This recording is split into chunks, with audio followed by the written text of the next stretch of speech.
Maka kembali lagi bersama kami di Dagi Indonesia. Kali ini kita akan membahas tentang saham Inco atau Vale Indonesia Tbk. Nah, ini laporan tahunan 2024 yang ada presiden direkturnya yaitu Febriani Edi, kemudian ada direktur yaitu Rizky Andika Putra. Untuk nama kantor mereka ada di Sekus Tower ya, ini tepatnya di Jalan Jenderal Sudirman di Jakarta. Kemudian kita lihat apa yang bisa kami temukan, yang gimana dan kinerja dari saham Vale ini, saham Inco ini ya, saham Inco atau Vale Indonesia. Untuk laporan keuangannya itu nilai itu dia nilai ribuan, tapi bentuknya itu dia US dollar. Jadi nanti dikali saja dengan $1.000.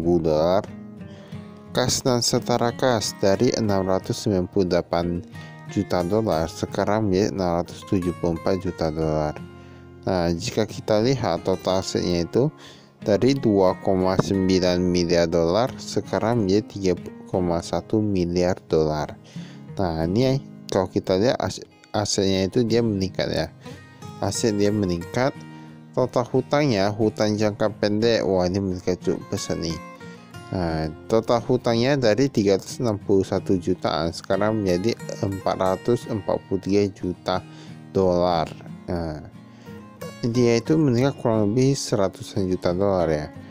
Dan kalau kita lihat untuk ekuitasnya itu meningkat kurang lebih hampir sama. Jadi masih oke aja. Pendapatan, nah pendapatan dia menurun cukup drastis, dimana dari 1,2 miliaran sekarang menjadi 100 miliaran.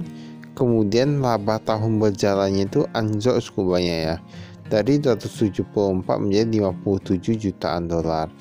Nah, ini merupakan salah satu dari beberapa perusahaan yang memang kinerjanya anjlok di tahun ini ya. Kami menemukan banyak sekali perusahaan yang anjlok. Ternyata ini kan bergerak di bidang nikel ya. Ternyata saham ini pun ikutan kinerja itu dia menurun juga. Ini manajemennya ada sedikit perubahan.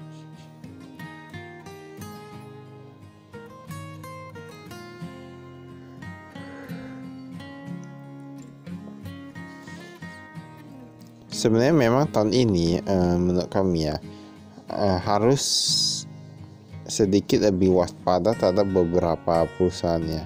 Kalau kita mau lihat dalam jangka panjang ya itu masih oke, tapi kalau lihat dalam jangka pendek kita harus perlu sedikit waspada karena kinerja perusahaan terkadang ada sedikit mengalami penurunan ya.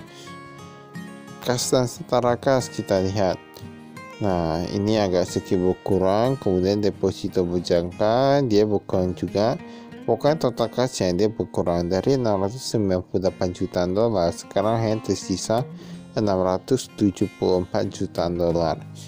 Nah, ini berkurang, ini cukup banyak. Ini piutang usaha kita lihat, piutang usaha pun berkurang.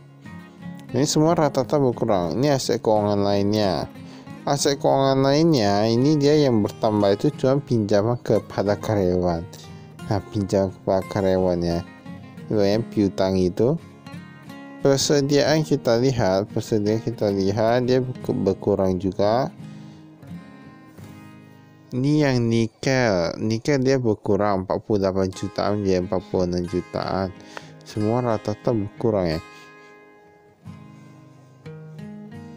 Investasi pada KNI.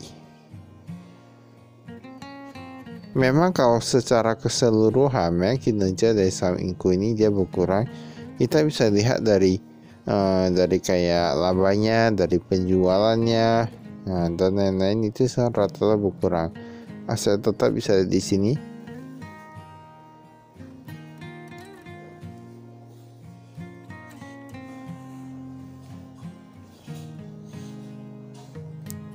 Tapi memang ya entah mengapa ketika dalam satu tahun itu banyak sekali perusahaan yang kinerja menurun, semua rata-rata menurun.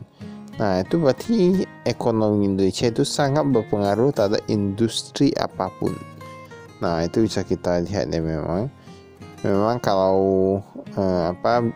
kalau ekonominya turun, semua industri rata-rata ikut terdampak. Nah, kenapa bisa begitu? Berarti kita harus terus berusaha melakukan inovasi dan sebagainya untuk meningkatkan penjualan dan lain-lain. Karena perusahaan kecil bisa menjadi perusahaan besar mungkin bisa turun, tapi perusahaan kecil masih bisa menjadi perusahaan besar dengan mengambil pasar dari perusahaan besar. Bahan pokok pendapatan, cara modal deklarasi dividen kok gak ada yang namanya pendapatannya. Bahan pokok pendapatan kita lihat, ini ada bahan bakar minyak dan pelumas, ini dia berkurang ratusan juta dolar, sekarang menjadi 191 juta dolar. Padahal dia udah berkurang bahan pokoknya. Nah, beban usaha dia meningkat. Kita lihat dulu apakah ada pendapatan atau enggak.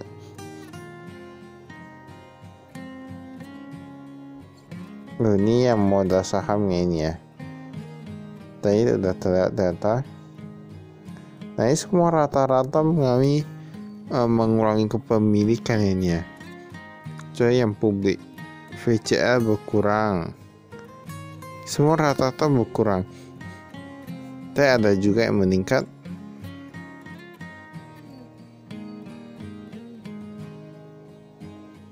Beban usaha kita lihat, nah dia meningkat. Pendapatan lainnya mereka dari laba siklus mereka dapat 1,9 jutaan dolar. Kemudian pendapatan lain terkait penjualan listrik dari excess power dan suku cadang scrap, nah 1,7 jutaan dolar saja. Tapi dia memang meningkat, tapi dia jualnya kecil sih. Nah ini kalau bebanannya ini berkurang cukup banyak, masih oke.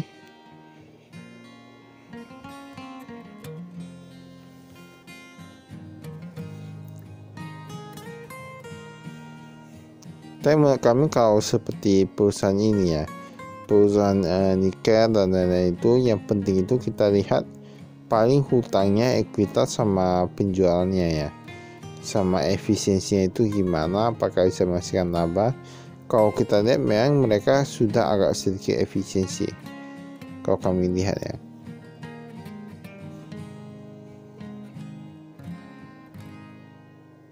Karena kalau kita lihat tadi bank keuangan pun berkurang cukup banyak, semua rata-rata berkurang. Kualitas kredit dari aset keluarga, ini risiko likuiditas.